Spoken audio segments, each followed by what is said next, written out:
तो Indian geography map Atlas के अंतर्गत हमने अभी तक विंड सिस्टम को समझा था। वैसे विंड सिस्टम आपका फिजिकल ज्योग्राफी का टॉपिक है, लेकिन मुझे भारत का मानसून पढ़ाना था आप सभी को। तो भारत के मानसून में आप सभी को मैंने पहले विंड सिस्टम समझाया, पवन तंत्र के बारे में हमने चर्चा की। और अब जो मुझे पढ़ाना है मानसून के अंतर्गत, मानसून मैंने आपको बता दिया कि मानसून का आगमन कैसे होता है, दक्षिणी पश्चिमी मानसून क्या है और किस तरीके से लौटता हुआ मानसून यानी कि वापस जाता हुआ मानसून है। तो अभी मानसून को लेकर कई और महत्वपूर्ण विषय हैं, जैसे कि एल नीनो क्या है या ला नीना क्या है। अभी आप देख रहे हैं इस बार जो है वर्षा बहुत ज़्यादा हुई है, मानसून बहुत सशक्त रहा है। इसके पीछे कारण बताया जा रहा है ला नीना की घटना का, कि इस बार जो है ला नीना जैसी भौगोलिक दशाओं की उपस्थिति थी। तो अब ये ला नीना क्या है, एल नीनो क्या है, इसको हम समझेंगे। मैं बहुत डिटेल से चीज़ों को समझाऊंगा, लेकिन उससे पहले चूंकि एल नीनो के पीछे एक महत्वपूर्ण भूमिका होती है महासागरीय जलधाराओं की। महासागरीय जलधाराओं में से एक जलधारा आपकी बहती है जो दक्षिणी अमेरिकी तट है, इसके पास से पेरूवियन धारा बोलते हैं या हम्बोल्ट जलधारा बोलते हैं। इसका बहुत बड़ा रोल होता है। तो मुझे ऐसा लगता है कि मैं पहले आपको जलधाराएं पढ़ा दूं, महासागरीय जलधाराएं पढ़ा दूं। जब एक बार मैं आपको महासागरीय जलधाराएं पढ़ा दूंगा, इसके बाद आपको बिल्कुल ज़बरदस्त हो जाएगा, है ना। आपको चीज़ें क्लियर हो जाएंगी, आपको स्पष्ट हो जाएंगी। तो सबसे पहले आज के सेशन में हम हेडिंग डालेंगे महासागरीय जलधाराएं, है ना। आप लोग हेडिंग डाल लीजिए महासागरीय जलधाराएं, महासागरीय जलधाराएं। अब देखो, इससे पहले मैंने जो भी पढ़ाया, जैसे विंड सिस्टम मैंने पढ़ाया है, उसका भी उपयोग हम यहाँ पे करेंगे। किस तरीके से जो है महासागर में जलधाराओं की उत्पत्ति होती है, कैसे महासागरों का जल जो है एक दिशा में प्रवाहमान हो जाता है, गतिमान हो जाता है, इसको समझेंगे। और फिर इसके बाद जितने भी महासागर हैं, मुख्य तौर पे 3 आपके। पहला है आपका अटलांटिक महासागर, उत्तरी अटलांटिक महासागर और दक्षिणी अटलांटिक महासागर, इन दोनों को देखेंगे। इनकी महासागरीय जलधाराएं अलग अलग हैं। इसके बाद में आपको हिंद महासागर, और फिर इसके बाद हम प्रशांत महासागर। प्रशांत महासागर में भी उत्तरी प्रशांत महासागर और, ठीक है। तो इन तीनों महासागरों की हम, जैसे कि ये आपका एक महादेश है, मान लीजिए मैं ऐसे एक भूखंड बना रहा हूँ। इस भूखंड में ये आपका इक्वेटर है, 0 डिग्री है। तो इक्वेटर के उत्तर पे मान लीजिए अटलांटिक महासागर है बीच में, तो ये आपका उत्तरी अटलांटिक महासागर है, अटलांटिक महासागर है। और नीचे आपका दक्षिणी अटलांटिक महासागर है ना। तो इन दोनों अटलांटिक महासागरों की महासागरीय धाराएं अलग अलग हैं, ठीक है। विषुवत रेखा के पास भी महासागरीय धाराएं बहती हैं। तो सभी महासागरीय धाराओं को हम पढ़ेंगे। प्रश्न भी पूछे जाते हैं महासागरीय जलधाराओं से। और जब हम प्रशांत महासागर में, क्योंकि एल नीनो की जो घटना है ये मुख्य तौर पे प्रशांत महासागर में होती है, ठीक है। पूर्वी और पश्चिमी प्रशांत महासागर में वायु दाबों में परिवर्तन होता है, ठीक है। और यही परिवर्तन जो है वहाँ पर जो है कभी भारत के मानसून को प्रबल बना देता है और कभी जो है इसको कमज़ोर कर देता है एल नीनो की दशा पे। दक्षिणी दोलन क्या है, वाकर चक्र क्या है, इन चीज़ों को भी हम वहाँ पे, इन टर्म्स को भी मैं सिखाऊंगा जब मैं एल नीनो पढ़ाऊंगा। तो आज जो है हमें पढ़ना है महासागरीय जलधाराएं। तो देखिए है क्या, आपको पता है। सबसे पहले ये वाला एक जो आपका एक डायग्राम था, इस डायग्राम को एक बार देख लेते हैं, ठीक है। यहाँ पे एक डायग्राम मैं बनाऊंगा, जो डायग्राम हमने ऑलरेडी पहले बनाया था, ठीक है। हाँ,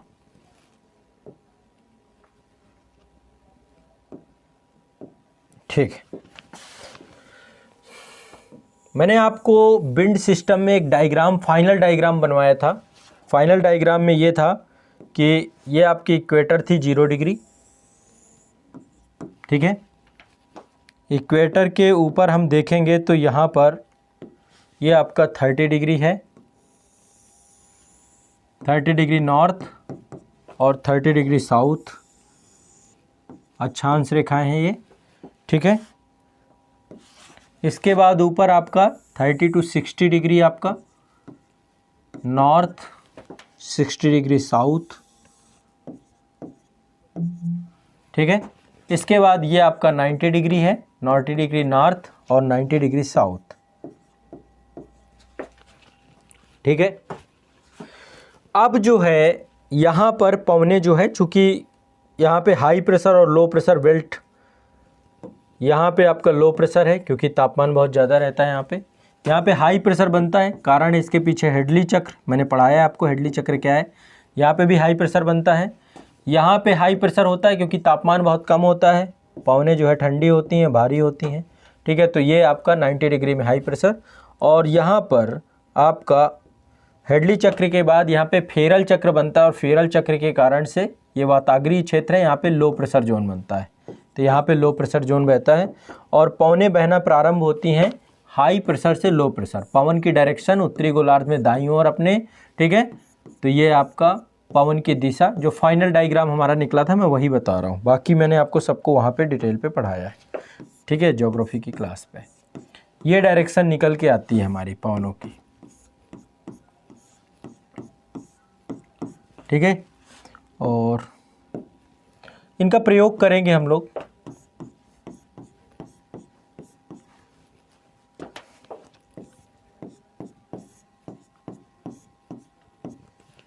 ठीक है, इनको हम बोलते हैं व्यापारिक पवनें। क्या बोलते हैं इनको? व्यापारिक या वाणिज्यिक पवनें, वाणिज्यिक पवनें, ठीक है। इसके बाद जो है ये वाला जो आपका हिस्सा है इसको बोलते हैं हम पछुआ पवनें, पछुआ पवनें, ठीक है। और ये वाली हैं ये आपकी ध्रुवीय पवनें हैं, ध्रुवीय पवनें, ठीक है। यहाँ पे भी ये पछुआ पवन है, ये आपकी ध्रुवीय पवन है, ठीक है। तो ये हमने पढ़ा था। अब आप देखिए ये जो वाणिज्यिक पवनें हैं ये क्या कर रही हैं, जैसे मान लीजिए यहाँ पे कोई एक बॉडी है, मान लीजिए कोई भूभाग है, मान लीजिए इस क्षेत्र में, यहाँ पे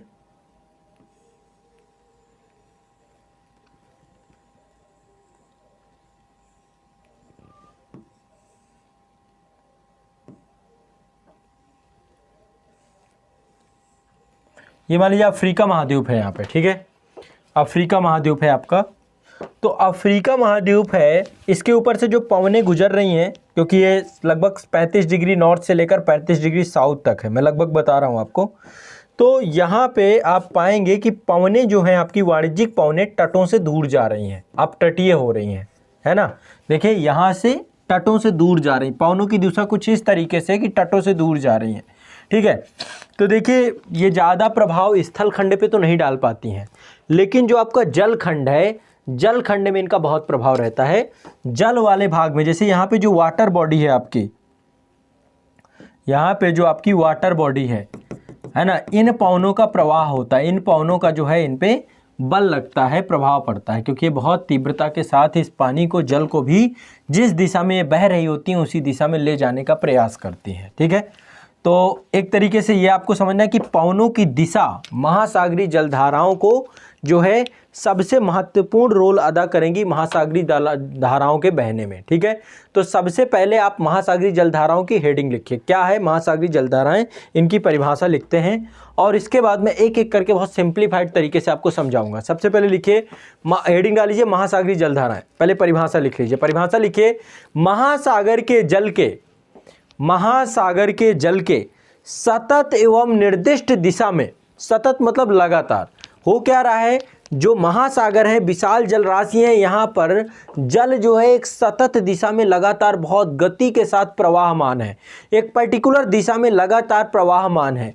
तो ये क्यों है, इसके पीछे का रीज़न क्या है, ये अभी मैं आपको भौगोलिक तौर पे समझाने का प्रयास करूँगा। कई कारण है इसमें, जिसमें से एक कारण है व्यापारिक पवनों का बहना, और फिर व्यापारिक पवनों के बाद पछुआ पवनों का भी बहना। तो ये जो पवनें हैं इनके द्वारा भी सबसे बड़ा रोल अदा किया जाता है। फिर कोरियोलिस बल का क्या प्रभाव है, ये सब चीज़ें भी समझेंगे। तो पहले हेडिंग लिख लीजिए, वो परिभाषा लिख लीजिए, लिखिए महासागर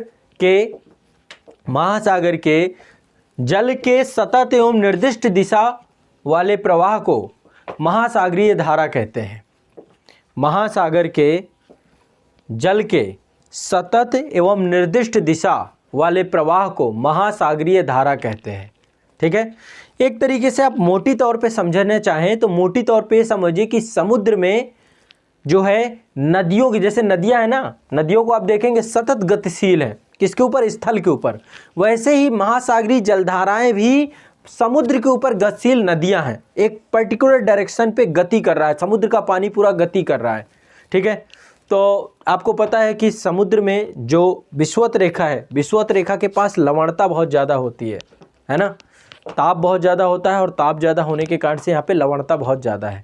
और जो ध्रुव हैं, ध्रुवों के पास लवणता कम है पानी में, समुद्र के पानी में। तो एक लवणता को भी क्या करता है ये, इसको भी संतुलित स्थापित करने का प्रयास करता है। ये भी बहुत बड़ा रीज़न है, ताकि पूरा जल जो है एक वाटर चक्र क्रिएट होता है। तो इसको भी हम लोग सब चीज़ों को समझने का प्रयास करेंगे। सबसे पहले हम बात करते हैं महासागरीय धाराएं कैसे उत्पन्न होती हैं, कैसे इनका प्रारंभ होता है, कैसे इनका आरंभ होता है। ठीक है, एक एक चीज़ को क्रम से बताते जाएंगे कि सामान्य जलधारा प्रवाह कैसे प्रारंभ होता है। इसके लिए नेक्स्ट पेज में मैं यहाँ पे 2 भूखंड बनाऊँगा। मान लीजिए एक भूखंड ये है और एक भूखंड ये है। आप भी मेरे साथ चीज़ों को बनाते जाइएगा। ठीक है, यहाँ पे ये 0 डिग्री है। ठीक है, 0 डिग्री है। वाणिज्यिक पवनें कैसे बह रही हैं यहाँ पे भूखंड के ऊपर मैं बना रहा हूँ। वाणिज्यिक पवनों का जो विन्यास है, वाणिज्यिक पवनों का बहाव है, कुछ इस तरीके से है। इस तरीके से वाणिज्यिक पवनें बह रही हैं। ऐसे ही जल के ऊपर भी बहेंगी, है ना। तो जब ये आपका देखिए, ये आपका उत्तरी गोलार्ध है, ये आपका दक्षिण, मान लीजिए कोई भी सागर राशि है, उत्तरी क्षेत्र है उसका, दक्षिणी क्षेत्र है। ठीक है, तो यहाँ पर जो पानी है, जो वाटर है, इस पवन के प्रवाह के कारण से एक निश्चित दिशा में प्रवाहमान होना प्रारंभ हो जाता है। जो यहाँ का जल है एक निश्चित दिशा में क्या होता है, प्रवाहमान होना चालू हो जाता है, प्रारंभ हो जाता है। ठीक है, जो जल है एक निश्चित दिशा में क्या होता है, प्रवाहमान होना चालू हो जाता है। कारण क्या है, व्यापारिक पवनें। ये कौन सी पवनें हैं? Number 1 trade wind. व्यापारिक पवनें, व्यापारिक पवनें क्या करती हैं, जल को एक निश्चित दिशा की ओर ढकेल देती हैं, चलना प्रारंभ हो जाता है। ठीक है, पहला तो कारण ये होता है। अब देखिए यहाँ पे पहुँचेगा तो पहुँचने के बाद यहाँ पे तट है, तट का स्वरूप है, तो तट के स्वरूप के कारण से ये ऊपर की ओर प्रवाहमान हो जाएंगी ये धाराएं। ठीक है, ऊपर की ओर प्रवाहमान हो जाएंगी। अब जैसे ही ऊपर की ओर प्रवाहमान होंगी तो एक चीज़ और ध्यान रखिएगा, पछुआ पवन प्रवाह काम करना प्रारंभ कर देगा। जैसे मान लीजिए यहाँ से जल की धारा जो है ना, मान लीजिए जल की धारा यहाँ से आ रही है और आते ही आते यह तट के सहारे ऊपर जाएंगी, तो यहाँ पे क्या है, पछुआ पवन प्रवाह है। तो पछुआ पवन प्रवाह किस दिशा में बह रहा है, इस तरफ बह रहा है, ऊपर की तरफ बह रहा है, इस डायरेक्शन में बह रहा है। तो ये पानी को क्या करेगा, ऊपर की तरफ एक साइकिल क्रिएट कर देगा। ठीक है, कुछ इस तरीके से पानी जब यहाँ जाएगा तो ऊपर पछुआ पवन प्रवाह यहाँ पे बहने लगेगा। पहले तो तट के द्वारा इसको एक जो है रास्ता, मार्ग इसका बना दिया गया, एक दिशा इसको तय कर दी गई। तट की आकृति के आधार पे जिस तरीके का तट की आकृति होगी वैसे ही ये जो है उसी दिशा में ये चला जाएगा। और यहाँ पे फिर पछुआ पवन प्रवाह के द्वारा क्या किया जाएगा, इस पे प्रभाव डाला जाएगा। और जैसे ही ये पवनें जाएंगी तो फिर ये क्या होंगी, एक पर्टिकुलर डायरेक्शन में मुड़ जाएंगी। ठीक है, फिर इसके बाद ऊपर भी यदि तट मिल गया है ना, यहाँ भी मान लीजिए तट मिल गया, तो तट के सहारे ये एक साइकिल क्रिएट हो जाएगा। ठीक है, महासागरीय, यही आपकी महासागरीय जलधाराएं हैं। ठीक है, यही आपकी महासागरीय जलधाराएं, एक चक्र बन जाता है। अब एक चीज़ ध्यान रखिएगा, जो भी महासागरीय जलधाराएं विषुवत रेखा से ध्रुवों की ओर जाएंगी, यानी जिनका भी स्वरूप ऊपर की तरफ रहेगा, यानी ध्रुवों से विषुवत रेखा की तरफ, तो ये होंगी गर्म महासागरीय जलधाराएं। ये गर्म महासागरीय जलधाराएं हैं। और जो ध्रुवों से विषुवत रेखा की ओर आ रही होंगी, यानी इस तरीके की डायरेक्शन होगी, ये होंगी ठंडी महासागरीय जलधाराएं। ये 2 प्रकार की होती हैं, गर्म और ठंडी महासागरीय जलधाराएं। कितने प्रकार की होती हैं? 2 प्रकार की होती हैं, गर्म महासागरीय जलधाराएं और ठंडी महासागरीय जलधाराएं। ठीक है, इतना समझ में आ रहा है आप लोगों को? इतनी बेसिक सी चीज़ समझ में आ रही है कि नहीं समझ में आ रही है? ठीक है, समझ में आ रहा है कि नहीं आ रहा? थोड़ा सा फास्ट रिप्लाई करेंगे तो हाँ ठीक है, इतना बहुत बेसिक सी चीज़ है। तो जो जलधाराओं का विन्यास है, जलधाराओं का जो प्रारंभ होता है, तो उस किस कारण से होता है? नंबर 1 सबसे पहले लिखिए, जो इसको देखो, ये विषुवत रेखा के नज़दीक बह रही हैं ये धाराएं। तो जो विषुवत रेखा के नज़दीक बहती हैं जो भी धाराएं, इनका नाम उसी हिसाब से रखा जाता है। इनको बोलते हैं विषुवतीय जलधारा। विषुवत रेखा के पास है तो विषुवतीय जलधारा। अब विषुवत रेखा में उत्तर की तरफ है तो ये हो जाएगी उत्तरी विषुवतीय जलधारा। उत्तरी गोलार्ध में ना, यदि नीचे होती तो दक्षिणी गोलार्ध में होती। मान लो नीचे बह रही है मान लो नीचे बह रही है कोई जलधारा, क्योंकि नीचे क्यों होगी, नीचे जो होगा पवन का विन्यास कुछ ऐसा होगा इस डायरेक्शन में, तो इस डायरेक्शन में है तो पवन जल को ऐसे ढकेलेगी, इस तरफ ढकेलेगी, तो इसको बोलते हैं, यदि नीचे बहेगी तो नीचे दक्षिणी गोलार्ध है, ठीक है, दक्षिणी गोलार्ध है तो ये हो जाएगा दक्षिणी विषुवतीय, दक्षिणी विषुवतीय, विषुवतीय महासागरीय जलधारा। बहुत बेसिक समझना, ऊपर वाले का नाम क्या होगा, उत्तरी विषुवतीय, विषुवतीय महासागरीय जलधारा। नाम तो आज रटवा दूंगा आपको सारे, महासागरीय जलधारा, आज आपको नाम पूरे रट जाएंगे, मजा आ जाएगा आपको आज, मतलब ये जो जितना कठिन काम आपको लगता है आज एक एक नाम रटवा के जाऊंगा, ठीक है। तो सबसे पहला कारण लिखो, महासागरीय जलधाराओं की उत्पत्ति का कारण लिखो, सबसे पहला कारण लिखो, लिखे विषुवतीय जलधाराओं की उत्पत्ति वाणिज्यिक पवनों के कारण होती है। ये व्यापारिक पवन है ना, व्यापारिक पवनों के द्वारा ही तो इनका जन्म दिया जा रहा है, व्यापारिक पवनों के द्वारा ही तो इनको जन्म दिया जा रहा है ना। तो लिखे विषुवतीय जलधाराओं की उत्पत्ति, विषुवतीय जलधाराओं की उत्पत्ति वाणिज्यिक पवनों द्वारा होती है, वाणिज्यिक पवनों द्वारा होती है।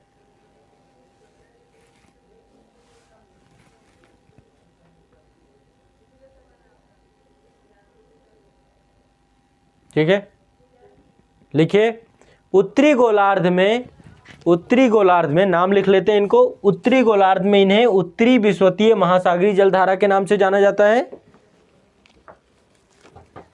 उत्तरी गोलार्ध में इन्हें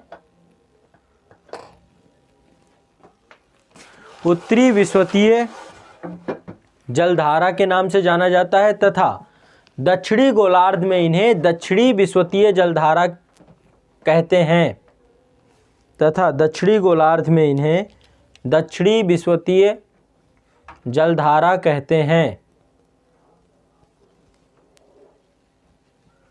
उत्तरी गोलार्ध में उत्तरी विषुवतीय जलधारा तथा दक्षिणी गोलार्ध में दक्षिणी विषुवतीय जलधारा कहते हैं। ठीक है,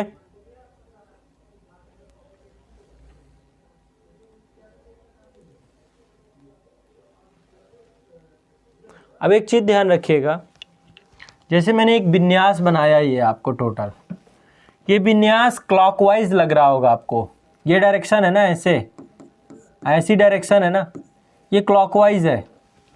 यदि इसी को दक्षिणी गोलार्ध में देखेंगे तो दक्षिणी गोलार्ध में एंटी क्लॉकवाइज निकल के आएगा, दक्षिणी गोलार्ध में यही विन्यास आप निकाल के आएंगे। ठीक है, एक मिनट,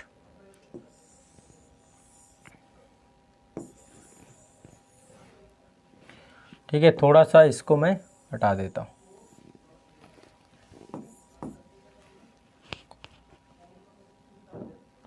कुछ इस तरीके से इसको देखिए, ये क्लॉकवाइज है ना, क्लॉकवाइज है ना, ये आपका कैसा है, ये वाला आपका एंटी क्लॉकवाइज बनेगा। यहाँ पे पछुआ पवन प्रवाह पड़ेगा, पछुआ पवन प्रवाह कैसे चलता है, ऐसे चलता है। ठीक है, दक्षिणी गोलार्ध में। ठीक है, ये वाणिज्यिक पवनें हैं, वाणिज्यिक पवनें 0 से 30 और फिर आपका 30 से 60 की पवनें इस तरीके से बहेंगी, इस तरीके से बहेंगी। आप देख लीजिएगा, जो डायग्राम मैंने पहले बनाया उसी में ऐसा ही है। तो ये क्या होंगी, इस डायरेक्शन में इसको मोड़ देती हैं, फिर तट के प्रवाह से ये विन्यास कुछ इस तरीके से हो जाता है। तो ये आपका कैसा है, एंटी क्लॉकवाइज, इस तरीके से चल रहा है ये विन्यास, एंटी क्लॉकवाइज। ये क्लॉकवाइज है, ये क्लॉकवाइज है और ये आपकी एंटी क्लॉकवाइज है। दक्षिणी गोलार्ध में क्लॉकवाइज और दक्षिणी गोलार्ध में एंटी क्लॉकवाइज और उत्तरी गोलार्ध में क्लॉकवाइज। इसके पीछे एक कारण ये भी है कि कोरियोलिस बल जो होता है, कोरियोलिस बल महासागरीय धाराओं को उत्तरी गोलार्ध में दाईं ओर मोड़ देता है और दक्षिणी गोलार्ध में बाईं ओर मोड़ देता है। ठीक है, तो जैसे आप देख रहे हैं ये विषुवतीय जो धारा है, ये जैसे जैसे एक तो तट के साथ जाती है और ये चूँकि गति में रहती है तो ऊपर जो है ये इसमें कोरियोलिस बल का भी प्रभाव पड़ता है। ये चीज़ हम डिस्कस कर चुके हैं कि कोरियोलिस बल एक आभासी बल है, फेरल का नियम है ना। उत्तरी गोलार्ध में ये क्या करता है, पवनों की दिशा को परिवर्तित करके दाईं ओर मोड़ देता है और दक्षिणी गोलार्ध में बाईं ओर मोड़ देता है। तो यही प्रभाव जो है कोरियोलिस बल महासागरीय धाराओं पे भी करता है। तो महासागरीय धाराओं में भी चूंकि यही प्रभाव करता है, तो इस कारण से इसको एक बार लिख लीजिए सभी लोग। लिखिए अगला नेक्स्ट पॉइंट लिखिए, विस्वतीय जलधाराएं कोरियोलिस बल के प्रभाव से, विस्वतीय जलधाराएं कोरियोलिस बल के प्रभाव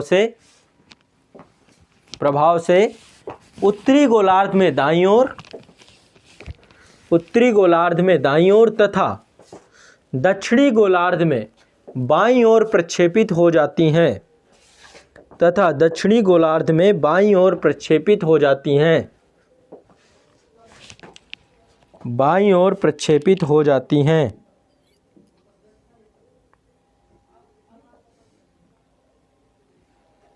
बाईं ओर प्रक्षेपित हो जाती हैं, बाईं ओर प्रक्षेपित हो जाती हैं। परिणाम स्वरूप उत्तरी गोलार्ध में क्लॉकवाइज, परिणाम स्वरूप उत्तरी गोलार्ध में क्लॉकवाइज प्रवाह विन्यास प्राप्त करती हैं, क्लॉकवाइज प्रवाह विन्यास प्राप्त करती हैं, जबकि दक्षिणी गोलार्ध में एंटी क्लॉकवाइज, है ना, दक्षिणावर्त वामावर्त हिंदी में बोलते हैं, उत्तरी गोलार्ध में क्लॉकवाइज और दक्षिणी गोलार्ध में एंटी क्लॉकवाइज प्रवाह विन्यास की प्राप्ति करती हैं या प्राप्त होती है, प्रवाह विन्यास की प्राप्ति होती है।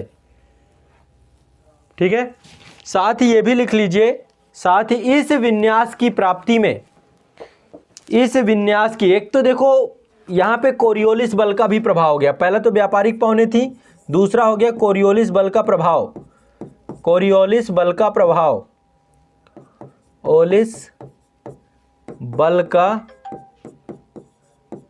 प्रभाव। ठीक है, दूसरा हो गया। तीसरा क्या होगा आपका,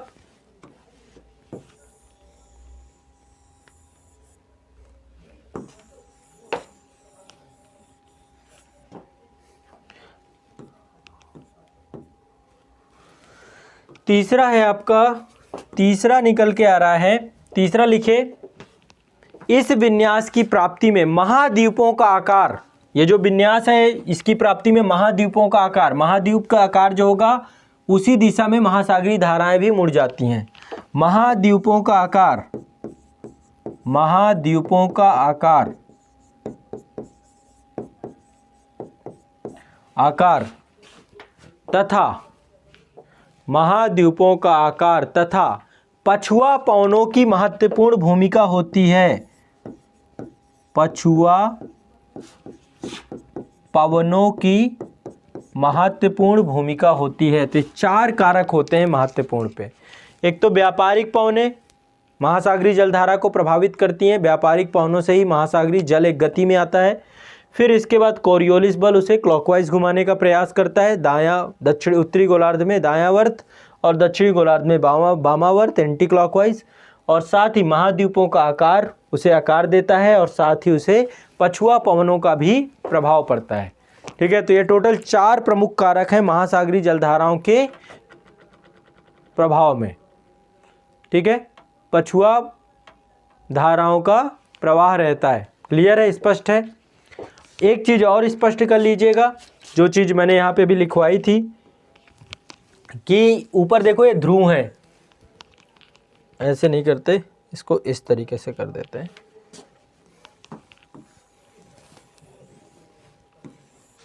ध्रुवों से आने वाले कोई भी धारा होगी, ठीक है, तो ये कैसी होगी, ठंडी धारा।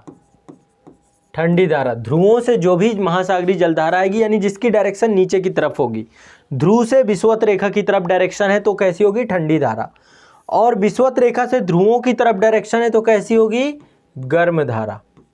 ये आपको याद रखना है। गर्म और ठंडी धारा हम कैसे पहचानेंगे, जो डायरेक्शन आपकी ध्रुवों की तरफ रहेगी, अब देखेंगे कैसे डायरेक्शन बनेगी, ये चीज़ भी आप देख लीजिएगा। ठीक है, तो गर्म और ठंडी करंट का कारण क्या है, लिख लीजिए आमतौर पे, इसको लिख लीजिए दो शब्दों में। ठीक है, लिख लीजिए गर्म और ठंडी धारा को कैसे हम लोग परिभाषित करते हैं। लिखिए, आमतौर पर आमतौर पर निम्न अक्षांशीय क्षेत्र, निम्न अक्षांश का मतलब है विषुवत रेखा, 0 डिग्री निम्न ही तो है ना। लिखिए, आमतौर पर निम्न अक्षांशीय क्षेत्र में प्रवाहित होने वाली जलधाराएं उष्ण होती हैं, गर्म होती हैं। निश्चित तौर पे तापमान की प्राप्ति ज़्यादा होती है, गर्म तो होंगी ही। ठीक है, आमतौर पर निम्न अक्षांशीय क्षेत्र में प्रवाहित होने वाली जलधाराएं उष्ण होती हैं, उष्ण होती हैं। किसके कारण? उच्च तापक्रम के कारण। किसके कारण? उच्च तापक्रम के कारण है, ब्रैकेट में लिख लीजिएगा, उच्च तापक्रम के कारण, उच्च ताप के कारण, ठीक है, उच्च ताप के कारण ये, ठीक है, आपको ये लिख लेना है, उच्च तापक्रम के कारण। बाद में नेक्स्ट आगे लिखे,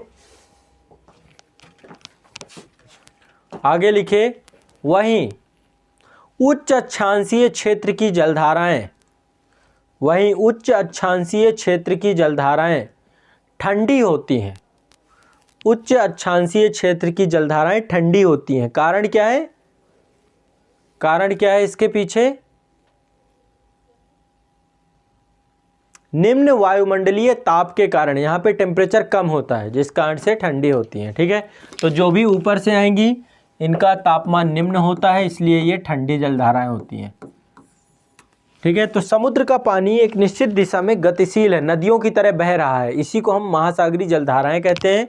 और महासागरीय जलधाराएं बनती कैसे हैं, इसके लिए मैंने आपको 3 चीज़ें बताई, 4 चीज़ें, व्यापारिक पौने, कोरियोलिस बल का प्रभाव, महाद्वीपीय, महाद्वीपों का आकार और पछुआ पौने, 4 प्रमुख चीज़ें हैं जिसके कारण से महासागरों का जल एक निश्चित दिशा में बह रहा है। अब हम लोग केस स्टडी के तौर पे एक एक महासागर को देखने का प्रयास करेंगे। सबसे पहले हम अटलांटिक महासागर को देखेंगे।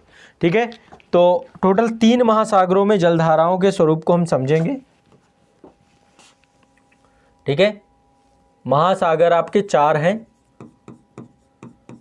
महासागर आपके टोटल 4 हैं। 4 में से आपके पास 3 महासागर ऐसे हैं जो वाणिज्यिक पवनों का प्रभाव रहता है, जहाँ पे पछुआ पवनों का प्रवाह रहता है। पहला है आपका प्रशांत महासागर, दूसरा आपका अटलांटिक महासागर, तीसरा है आपका हिंद महासागर। ये आपके उष्णकटिबंधीय क्षेत्र पे अवस्थित हैं।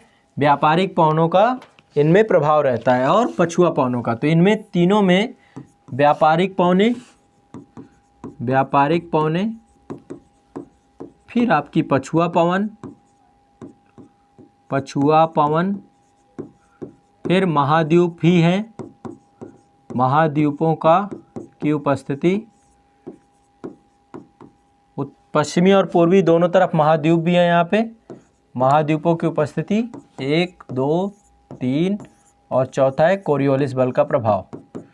कोरियोलिस बल के बारे में आपको पता होगा, कोरियोलिस बल, ठीक है, विषुवत रेखा पे कोरियोलिस बल 0 होता है, 0 होता है। ध्रुवों की तरफ जाते जाते कोरियोलिस बल का प्रभाव सबसे ज़्यादा होता है। ध्रुवों से विषुवत रेखा पे आएंगे, विषुवत रेखा पे कोरियोलिस बल का प्रभाव 0 हो जाता है, 0 हो जाता है। को ये कथन पूछा जाता है, कई बार स्टेटमेंट पूछा गया है, कोरियोलिस बल का प्रभाव कहाँ पे 0 हो जाता है? विषुवत रेखा पे कोरियोलिस बल 0 हो जाता है। कभी भी ये कथन आता है तो, और ध्रुवों पे अधिकतम होता है, सबसे ज़्यादा होता है। ठीक है, तो ध्रुवों पे अधिकतम। तो ये 4 चीज़ों की प्राप्ति इन तीनों महासागरों में होती है। व्यापारिक पवनों पे भी उपस्थित है, पछुआ पवने हैं, महाद्वीपों और कोरियोलिस बल। जो आपका आर्कटिक महासागर है, ये आर्कटिक वृत्त पे है। आर्कटिक महासागर आर्कटिक वृत्त में है और ना तो व्यापारिक पवन है, यहाँ पे केवल ध्रुवीय पवनें बहती हैं, तो इसको हम नहीं लेंगे, केवल हम इनके बारे में डिस्कस करेंगे। ठीक है, इनके बारे में हम डिस्कस करेंगे। अब जब हम इनके बारे में डिस्कस करेंगे तो यहाँ पर हम एक चीज़ देखेंगे। क्या चीज़ हम यहाँ पे देखेंगे, मैं आपको बता रहा हूँ क्रम से।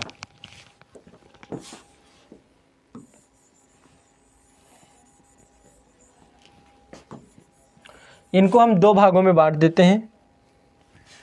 पहला 2 भागों में इसको बांटते हैं। पहला है उत्तरी प्रशांत महासागर, दूसरा है दक्षिणी प्रशांत महासागर। इसको भी नॉर्थ एंड साउथ में और इसको भी नॉर्थ एंड साउथ में। ठीक है, इन सब को हम लोग एक एक करके देखेंगे। सबसे पहले हेडिंग डालिए उत्तरी अटलांटिक महासागर। सबसे पहले हेडिंग डालिए अटलांटिक महासागर और इसके बाद डालिए उत्तरी अटलांटिक महासागर। सबसे पहले है अटलांटिक महासागर की महासागरीय जलधाराएं,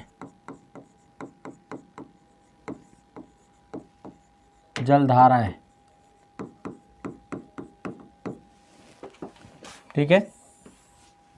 और इसमें सबसे पहले देखेंगे उत्तरी अटलांटिक महासागर की धाराएं। ये आपका एक भूखंड है, यहाँ पे एक भूखंड है, भूखंड के बीचों बीच ये आपका 0 डिग्री है, इक्वेटर है। ये ऊपर वाला हिस्सा है, ठीक है, उत्तरी, और ये आपका नीचे वाला हिस्सा है दक्षिणी है ना। उत्तरी अटलांटिक महासागर, ये अटलांटिक महासागर है। अब आपको पता है अटलांटिक महासागर कहाँ अवस्थित है, सबको पता है, सबको पता है ना। अटलांटिक महासागर इधर आपका उत्तरी अमेरिका, दक्षिणी अमेरिका ये सब पड़ते हैं ना आपके, ठीक है। तो यहाँ पे मैं बस बना ले रहा हूँ शेप, बाकी आप इसको ब्लैंक मैप में, वर्ल्ड मैप में भी बनाइएगा, ठीक है।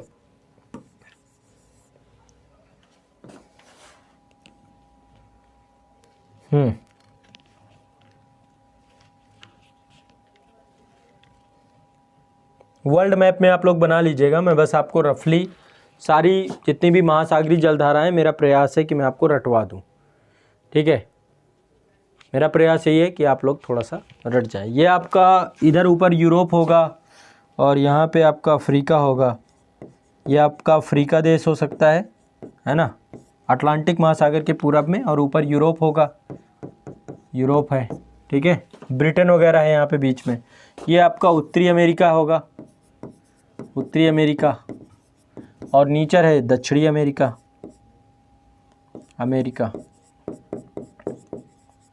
है ना। ये महादेश हैं और ये अटलांटिक महासागर है। इसका ऊपर वाला हिस्सा क्या है, उत्तरी अटलांटिक महासागर। पवनें यहाँ पे चल रही हैं, व्यापारिक पवनें, ट्रेड विंड यहाँ पे चल रही हैं, और जलराशि जो है इस पे प्रभाव डालती हैं। और जब जलराशि में प्रभाव डालती हैं तो जल क्या करता है, एक गति में बहना चालू हो जाता है, एक गति में चलना चालू हो जाता है आपका।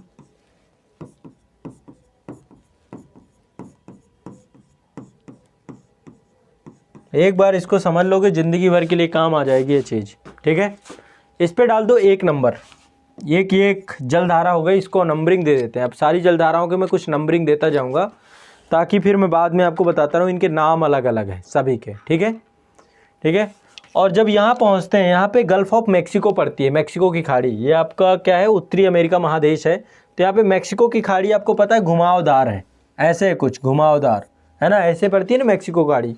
यहाँ पे कैरेबियन द्वीप पड़ते हैं बहुत सारे, कैरेबिया के द्वीप भी पड़ते हैं, ठीक है, बहुत सारे कैरेबियन, वेस्ट इंडीज जिसे बोलते हैं। तो यहाँ पे जलधारा मुड़ जाती है, इस क्षेत्र में मैक्सिको की खाड़ी के अंदर प्रवेश कर जाती है और जलधारा मुड़ जाती है। तो ये हो गया आपका 2 नंबर, ठीक है, क्लियर है। मैक्सिको की धारा यहाँ पे मुड़ जाती है। इसके बाद यहाँ से जो है आपकी एक धारा यहाँ पे जो कैरेबियन देश हैं इनके पास से गुजरती है, और एक धारा आपकी मैक्सिको की खाड़ी। मैं एक काम करता हूँ, यहाँ पे जो शेप है ना, इस शेप को थोड़ा सा सही कर लेते हैं,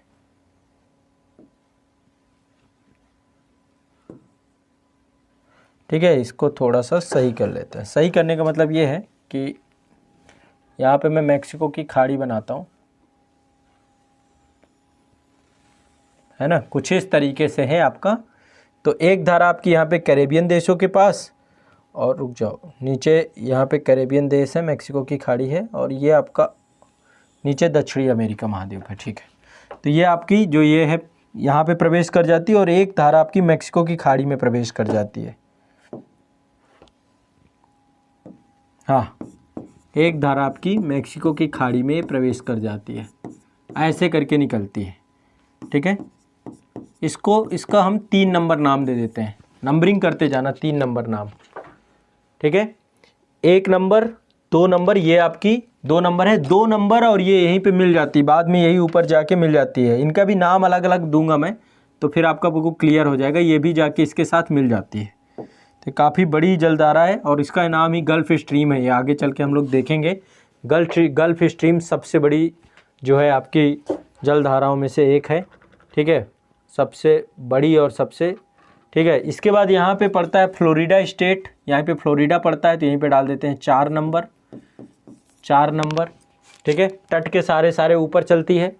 4 नंबर के बाद फिर यहाँ पे देखिए एक ग्रीनलैंड पड़ता है, एक देश है आपका ग्रीनलैंड, डेनमार्क का हिस्सा है, ठीक है। और यहीं पे फॉकलैंड आइलैंड पड़ता है, एक आइलैंड पड़ता है जिसका नाम होता है फॉकलैंड, ठीक है। तो एक यहाँ पे आइलैंड पड़ता है फॉकलैंड आइलैंड, उसके बारे में भी हम बाद में चर्चा करेंगे। तो एक धारा ऊपर से आती है आपकी, ऊपर से ठंडी जलधारा आती है, यहाँ से ठंडी जलधारा ऊपर से आती है आपकी, ठीक है। इसका भी नाम अभी देंगे, नंबरिंग करेंगे सबको, ताकि हम सारी, एक धारा इसके इस बगल से आती है, ये ठंडी जलधारा है, ध्रुवों से विषुवत रेखा की तरफ आती है, इसके तट के सहारे, ठीक है, और आकर इनसे मिल जाती है यहाँ पे आके। ये जो गल्फ स्ट्रीम धारा है, तो गल्फ स्ट्रीम धारा, इसको हम नंबरिंग देते हैं, ये वाले को यहाँ पे, ये आपकी है आगे बढ़ती हुई, यहाँ पे ये आपकी यहाँ पे मिलती है, इसको बोलते हैं 5 नंबर। अभी इनके सबको नाम दूंगा मैं, नंबरिंग अभी करा रहा हूँ ताकि आपको अब याद हो जाए चीज़ें आगे चल के। 5 के बाद यहाँ पे आइसलैंड पड़ता है, एक देश पड़ता है आइसलैंड, तो एक धारा जो है आइसलैंड के पास से यही धारा आगे चल के गुजरती है, यहाँ पे देते हैं 6 नंबर, क्योंकि जहाँ पे मैं नंबरिंग दे रहा हूँ यहाँ पे इसका नाम बदल जाएगा, धारा का नाम चेंज हो जाएगा, ठीक है। इसी की एक शाखा आपकी निकल जाती है यूरोप, एक ब्रांच यहाँ से यूरोप निकल जाएगी। यूरोप में रसिया वाला क्षेत्र पड़ता है आपका, साइबेरिया का, एक ब्रांच तो आपकी साइबेरिया तरफ निकल जाती है, ठीक है। और एक ब्रांच आपकी यहाँ पे पड़ता है ब्रिटेन, एक देश पड़ता है यूरोप का, आप सब जानते हैं ब्रिटेन है, ग्रेट ब्रिटेन, एक भूलैंड पड़ता है। तो एक धारा आपकी ब्रिटेन के सहारे ऐसे निकल जाएगी। ये ऊपर वाली को हम 7 नंबर नाम दे देते हैं, 7 नंबर धारा नाम दे देते हैं, ठीक है। और एक ग्रेट ब्रिटेन के सहारे धारा जो है आपकी, वो क्या होगी, नीचे की तरफ मुड़ जाएगी, इसको नाम हम दे देते हैं 8 नंबर। ये जो ग्रेट ब्रिटेन के सहारे, इसका नाम दे देते हैं 8 नंबर, ठीक है, जो ग्रेट ब्रिटेन के सहारे। इसके बाद एक ये नीचे आके इसके साथ मिल जाएगी, ये हो गई 9 नंबर। इसके बाद ये जो ठंडी जलधारा थी, इसको 10 नंबर दे देते हैं, इसको 11 नंबर दे देते हैं। टोटल 11 नाम यहाँ पे हमें पढ़ने पड़ेंगे, 11 नाम यहाँ पे मिलेंगे हमें, ठीक है। ये आपका क्या है, ग्रेट ब्रिटेन, ग्रेट ब्रिटेन, बिल्कुल मज़े से आपको बिल्कुल अब याद हो जाएंगी सारी जलधाराएं, आपके सामने है, लगभग मैंने सारी धाराएं लिख ली।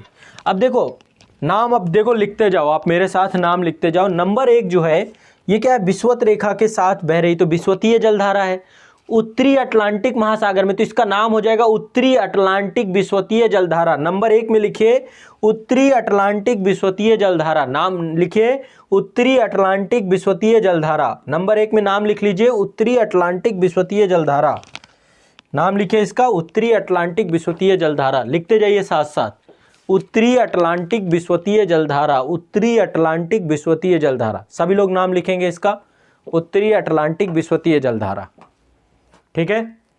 2 नंबर जो आपकी है, एक कैरेबियन देशों के पास से गुजर रही है, तो ये हो जाएगी कैरेबियाई धारा।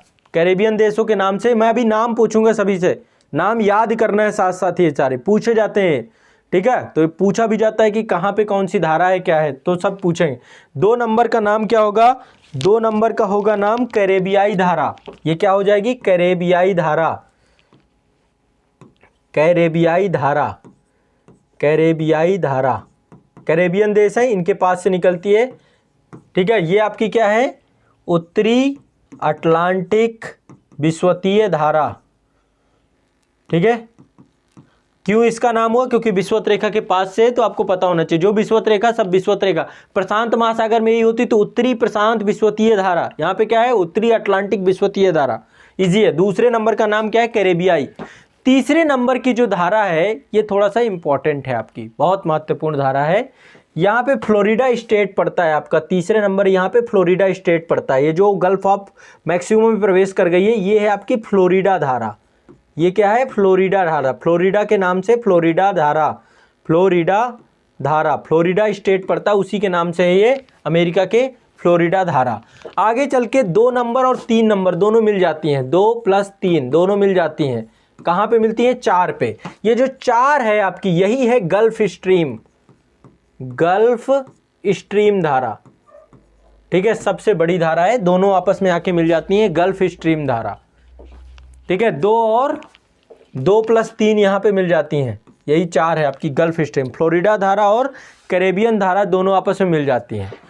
ठीक है, इसके बाद अब देखो यहाँ पे क्या है, पछुआ पवने आ जाती हैं, पछुआ पवने। ठीक है, पछुआ पवनों का प्रवाह हो जाता है यहाँ पे, तो इसका नाम हो जाएगा उत्तरी अटलांटिक प्रवाह धारा। 5 नंबर का नाम हो जाएगा उत्तरी अटलांटिक प्रवाह धारा, उत्तरी अटलांटिक प्रवाह धारा। इसका नाम हो जाएगा उत्तरी अटलांटिक प्रवाह धारा, उत्तरी अटलांटिक प्रवाह धारा। फिर 6 नंबर है, इसका नाम है इरमिंजर धारा। 6 नंबर का नाम है इरमिंजर धारा, जो आइसलैंड के पास से जा रही है, इरमिंजर धारा, इरमिंजर धारा। 6 नंबर है आपकी इरमिंजर धारा। 7 नंबर आपकी नॉर्वे वाले क्षेत्र, यहाँ पे ग्रेट ब्रिटेन पे नॉर्वे, स्वीडन, ये सारे देश है, इसका नाम हो जाएगा नॉर्वेजियन धारा, नॉर्वेजियन धारा, नॉर्वेजियन धारा। ठीक है, नाम याद करना है, नॉर्वेजियन धारा। 8 नंबर जो है आपकी, जो ग्रेट ब्रिटेन के पास से निकलती है, इसका नाम है रेनले धारा, रेनले धारा। क्या नाम है? रेनले धारा। और 9 नंबर का नाम है कैनारी धारा, कैनारी धारा। ये आपका तट के बिल्कुल पास से गुजर रही कैनारी धारा। ठीक है, इसके बाद ये जो 10 नंबर है यहाँ पे, इसका नाम है लैब्राडोर धारा, लैब्राडोर धारा, ये ग्रीनलैंड के बगल से आ रही है। और 11 नंबर जो आपका है, इसका नाम है पूर्वी ग्रीनलैंड धारा, पूर्वी ग्रीनलैंड धारा। ग्रीनलैंड के पूरब में है तो पूर्वी ग्रीनलैंड धारा, ग्रीनलैंड धारा। ये 11 के 11 नाम याद करिए। फिर अभी ठंडी धारा कौन सी है, गर्म धारा कौन सी है, ये भी मैं आपको बताता हूँ। क्लियर हो रहा है, स्पष्ट हो रहा है सभी को? ये आपकी है उत्तरी अटलांटिक विषुवतीय धारा। 1 नंबर उत्तरी अटलांटिक विषुवतीय धारा, 1 नंबर उत्तरी अटलांटिक विषुवतीय धारा, 2 नंबर कैरेबियाई धारा, 3 नंबर फ्लोरिडा धारा, 4 number gulf stream, 4 number gulf stream, 4 number gulf stream. 5 number आपका, 5 नंबर की धारा क्या थी आपकी? उत्तरी अटलांटिक प्रवाह, उत्तरी अटलांटिक प्रवाह, उत्तरी अटलांटिक प्रवाह। 5 नंबर उत्तरी अटलांटिक प्रवाह। 6 नंबर कौन है? इरमिंजर धारा, 6 नंबर इरमिंजर। 7 नंबर नॉर्वेजियन धारा, नॉर्वेजियन धारा। 8 नंबर रेनले धारा, 9 नंबर कैनारी धारा। ठीक है, 10 नंबर लैब्राडोर धारा और 11 नंबर पूर्वी ग्रीनलैंड धारा। ये है आपकी उत्तरी अटलांटिक महासागर की क्या है? महासागरीय जलधारा है। रट लो, आपको बिल्कुल ज़बरदस्त तरीके से पूरी की पूरी याद करा देंगे। अब देखो इसमें ठंडी गर्म 1 मिनट में आप निकाल लोगे, कौन सी ठंडी है कौन सी गर्म है। विषुवत रेखा के जो ध्रुवों से विषुवत रेखा की तरफ आ रही हो गर्म होंगी, ये मैंने साफ सा आपको बता रखा है, बहुत ज़्यादा इसमें कंफ्यूज नहीं होना आप लोगों को। ठीक है, तो जो विषुवत रेखा के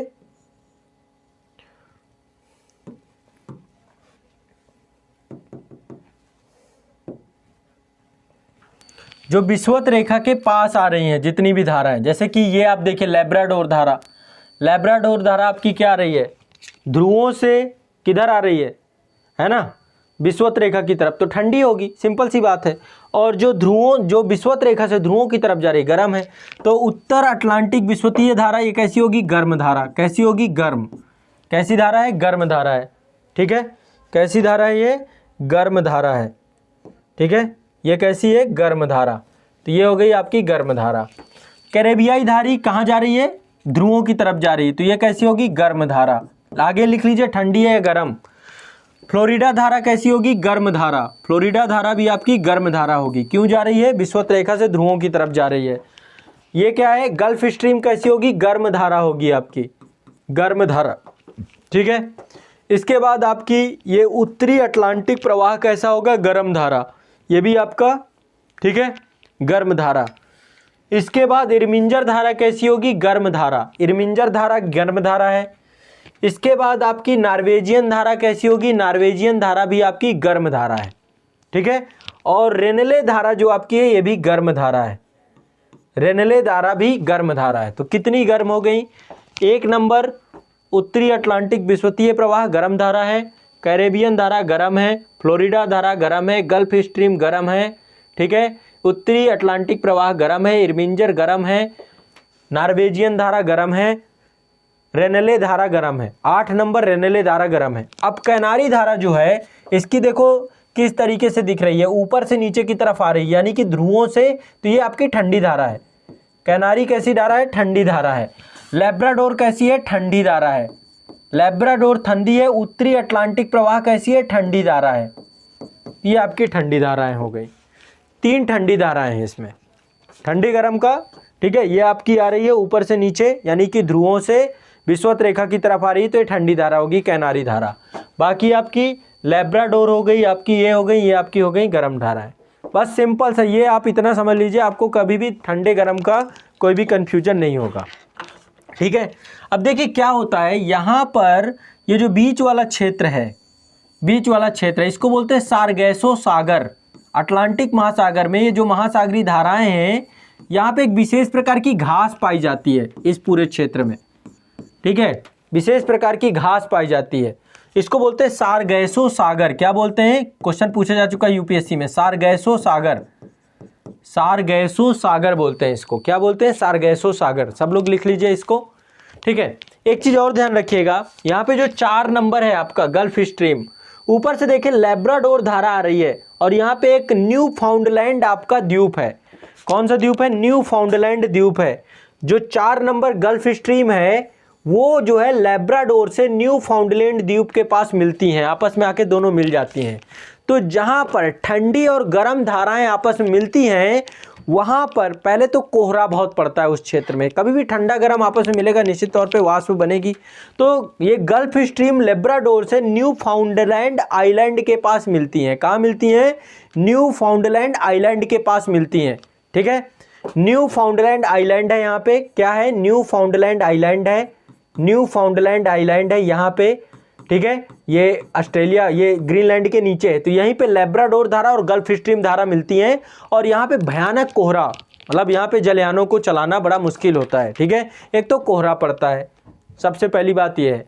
आप लोगों ने वो देखा होगा ना, टाइटैनिक मूवी देखी होगी। टाइटैनिक में आप देखते हैं कि वो पूरा का पूरा जहाज टूट जाता है। होता क्या है, जो लैब्राडोर धारा है ये अपने साथ बड़े बड़े ठंडे बर्फ छत्रक लेकर के आती है, बर्फ छत्रक लेकर के आती है, ठीक है।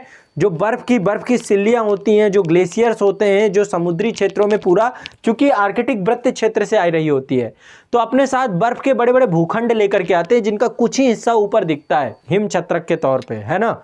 वो अंदर जो है पूरी तरीके से, मतलब उनका सिर्फ 5-6% हिस्सा दिखता है, 90%। तो जब आपका टाइटैनिक जा रहा था, है ना, यूरोप से उत्तरी अमेरिका की यात्रा में, तो बीच में कहते हैं कि वो क्रैश हो गया, आगे से जो है बर्फ की चट्टान से टकरा गया, और टकराने के परिणाम स्वरूप पूरा टाइटैनिक डूब गया, टूट गया। तो आपने देखा होगा, ये पूरा का पूरा एक मूवी बनाई गई, बड़ी फेमस मूवी है टाइटैनिक, है ना। तो यहाँ पे गल्फ स्ट्रीम, पहली बात तो 2 धाराएं, गल्फ स्ट्रीम धारा और लैब्राडोर धारा, ये दोनों आपस में कहाँ पे मिलते हैं, न्यू फाउंडलैंड आइलैंड के पास, ठीक है। ये लैब्राडोर धारा 4 नंबर, और ये आपकी 10 नंबर है ना, 10 नंबर है ना, लैब्राडोर और ये गल्फ स्ट्रीम दोनों आपस में न्यू फाउंडलैंड आइलैंड के पास मिलते हैं। यहाँ पे कोहरा होता है, कोहरा। और दूसरी चीज़ क्या है, यहाँ पे मत्स्य उत्पादन का सबसे महत्वपूर्ण क्षेत्र होता है, क्योंकि जो प्लैंकटन्स होते हैं, मछलियों का भोजन होते हैं, वो यहाँ पर बड़े स्तर पे क्या होते हैं, डेवलप होते हैं, विकसित होते हैं, ठीक है। तो यहाँ पे प्लैंकटन्स का जो है एक तरीके से आवास क्षेत्र होता है। क्या होता है, आवास क्षेत्र, ठीक है। तो ऐसे में यहाँ पे क्या होता है, मत्स्य उत्पादन केंद्र होता है, मछलियाँ सबसे ज़्यादा यहाँ पर पाई जाती हैं, मत्स्य उत्पादन केंद्र होता है ये, ठीक है। विश्व का अग्रणी मत्स्य उत्पादन केंद्र यहाँ पर अवस्थित होता है। जहाँ पे कोई ठंडी जलधारा और गर्म जलधारा आपस में मिलेगी, यहाँ पे मछली पालन सबसे ज़्यादा होगा। क्यों, क्योंकि मछलियों का जो भोजन होता है, यहाँ पे जू प्लैंकटन्स बहुत सारे यहाँ पर विकसित होते हैं, यहाँ पे एक ऐसा इन्वायरमेंट इन्हें मिलता है। तो ये आपको ध्यान रखिएगा कि ये महान मछली क्षेत्र होते हैं, एक तरीके से समझिए, ठीक है। तो दोनों आपस में मिलती हैं, ये दोनों धाराएं। अब आप एक काम करिए, कुछ चीज़ें लिख लीजिए इसी बात को, जो मछली वाला नोट करके लिख लीजिए, नोट डालिए, नोट डाल के लिखिए न्यू फाउंडलैंड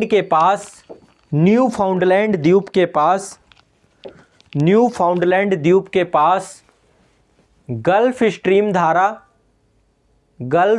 धारा ब्रैकेट में लिखिएगा गर्म धारा, गल्फ स्ट्रीम धारा एवं लैब्राडोर धारा, लैब्राडोर में ब्रैकेट में लिखिएगा ठंडी जलधारा। न्यू फाउंडलैंड के पास गल्फ स्ट्रीम धारा एवं लैब्राडोर धारा आपस में मिलते हैं,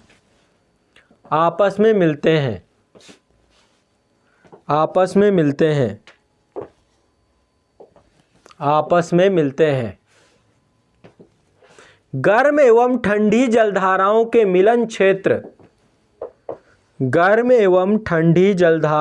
मिलन क्षेत्र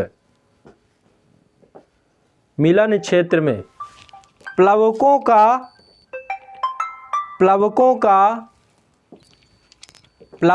प्लवक या प्लैंक्टन्स है ना, जो मछलियों का भोजन है, प्लवकों का विकास होता है।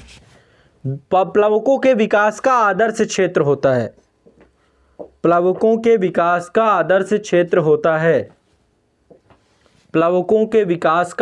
क्षेत्र होता है। यही कारण है कि इस क्षेत्र में विश्व का अग्रणी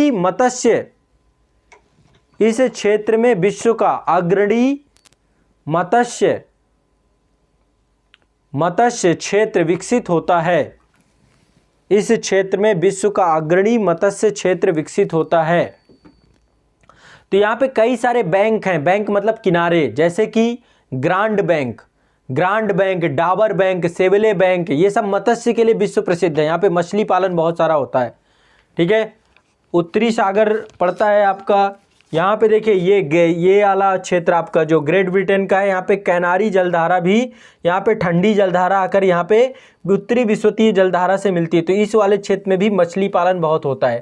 तो जहाँ पे ठंडी जलधारा और गर्म जलधारा आपस में मिलेगी, वहाँ पे मछलियों के भोजन की आदर्श दशाएं पाई जाती हैं, और इस कारण से वहाँ पे मछलियाँ सबसे ज़्यादा पाई जाती हैं, मत्स्य पालन सबसे ज़्यादा होता है, ठीक है। तो ये भी आपको समझ में आया कि नहीं आया, ठीक है, समझ में आया कि नहीं आया, क्लियर है। अब देखिए एक यहाँ पे धारा है आपकी गल्फ स्ट्रीम धारा, यही है आपकी गल्फ स्ट्रीम धारा। आप देखिए गल्फ स्ट्रीम धारा ये 4 नंबर है आपकी। ये धारा के आगे नाम तो परिवर्तित हो जाते हैं, 6 नंबर में, 5 नंबर में इसी को उत्तरी प्रवाह बोलते हैं, है वही, बस इसका नाम परिवर्तित हो जाता है जगह के साथ साथ। तो गल्फ स्ट्रीम धारा सबसे महत्वपूर्ण धाराओं में से एक है। ये देखा जाए तो पूरी गल्फ स्ट्रीम धारा ही है। ये गर्म धारा जो आप देख रहे हैं, ये सारी आपकी क्या है, ये पूरी की पूरी आपकी गल्फ स्ट्रीम धारा ही है। ये क्या है, देखिए गर्म धारा, कैसी जलधारा है, गर्म धारा, इसी का नाम अलग अलग है कई जगह पे, ठीक है। ये गल्फ स्ट्रीम 4 नंबर धारा है। इसका प्रवाह बहुत ज़्यादा होता है। पहली बात, पश्चिमी यूरोपीय जलवायु का निर्माण करने में सबसे महत्वपूर्ण भूमिका निभाती है ये, क्योंकि आप देखिए ये आपका पूरा का पूरा आर्कटिक वृत्त वाला क्षेत्र है यूरोप का, खासकर रसिया में इस क्षेत्र में ठंड होती है खूब सारी, ठीक है। तापमान बहुत कम होता है, बंदरगाह सारे बर्फ से जम जाते हैं।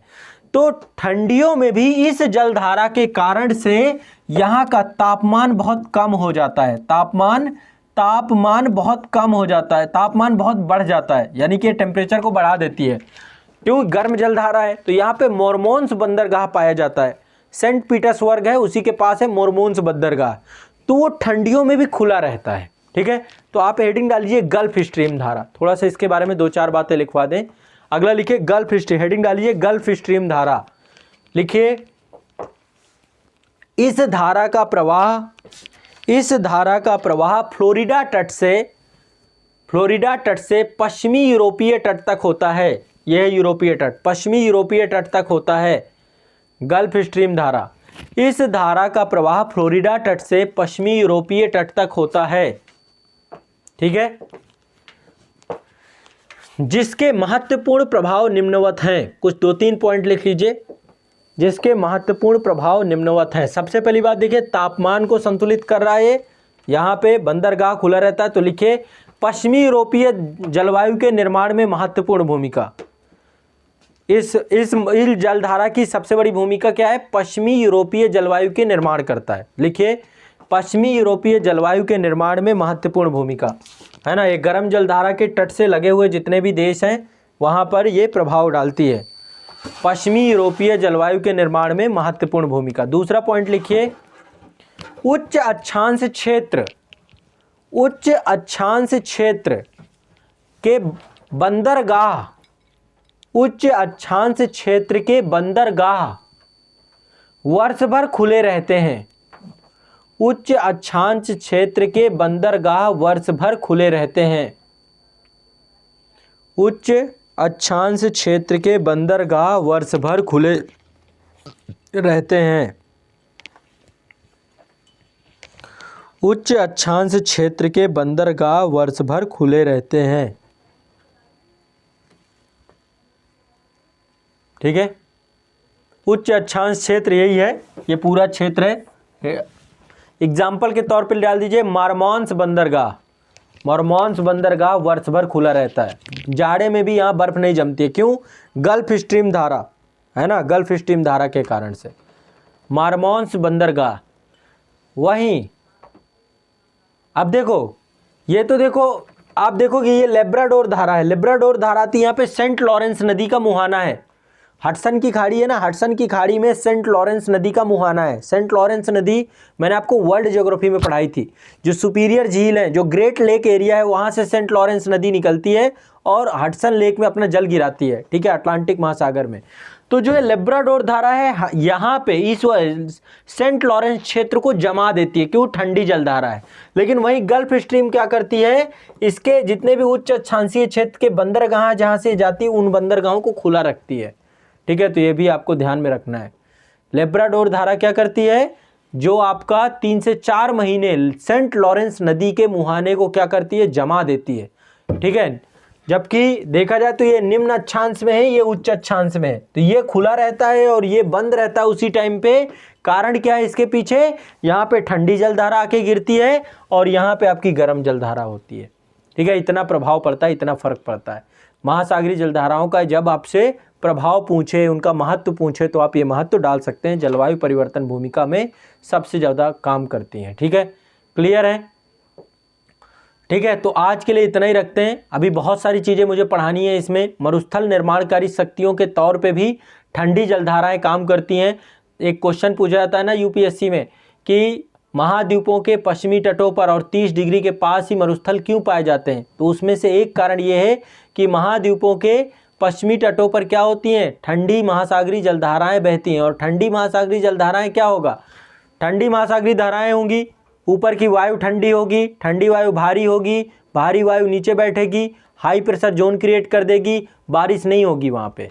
ठीक है, जब वर्षा ही नहीं होगी, इस कारण से जो भी तट हैं जहाँ पे ठंडी महासागरीय जलधाराएं बहती हैं वहाँ पर मरुस्थल पाया जाता है। जैसे कि अफ्रीका में क्या पाया जाता है? सहारा का मरुस्थल पाया जाता है यहाँ पे। ठीक है, अफ्रीका वाले क्षेत्र में। कारण क्या है? कैनारी धारा। कैनारी धारा ठंडी जलधारा है और उस ठंडी जलधारा के कारण से जो है अफ्रीका का मरुस्थल भी एक कारण है, कैनारी ठंडी जलधारा। तो ये चीज़ें मैं कल के सेशन में फिर आपको बताऊंगा। ठीक है, आज का सेशन कैसा लगा, क्या सीखने को मिला आप लोगों को? कुछ चीज़ें आपने नया सीखा, ये सारी चीज़ें मुझे डिस्कस करिएगा कल। अभी ये पूरी लंबी श्रृंखला चलेगी हमारी। ठीक है, अभी हम दक्षिणी अटलांटिक महासागर भी पढ़ेंगे, उत्तरी प्रशांत, दक्षिणी प्रशांत, हिंद महासागर, ये सारी पूरी कंप्लीट महासागरीय धाराएं कराऊंगा, पूरी रटवा दूंगा डिटेल से, टेंशन मत लेना। आज की जैसे मैंने करवाई है इनको याद कर लेना। ठीक है, याद जरूर कर लेना। देखो अब ये आप लोगों की जिम्मेदारी है, याद करने की जिम्मेदारी ये है आप लोगों की। समझ में आया कि नहीं आया सभी को?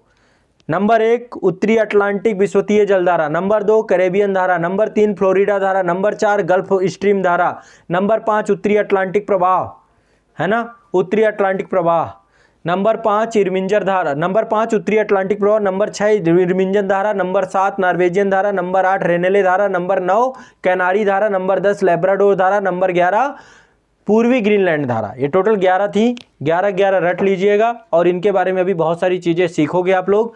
पूरी धाराएं पूरी कंप्लीट कराऊंगा, एक भी आपको भूलेगी नहीं, एग्जाम में बहुत महत्वपूर्ण है ये, ठीक है। तो चलिए आज के लिए इतना ही रखते हैं। आप लोगों को कोई डाउट हो, कुछ पूछना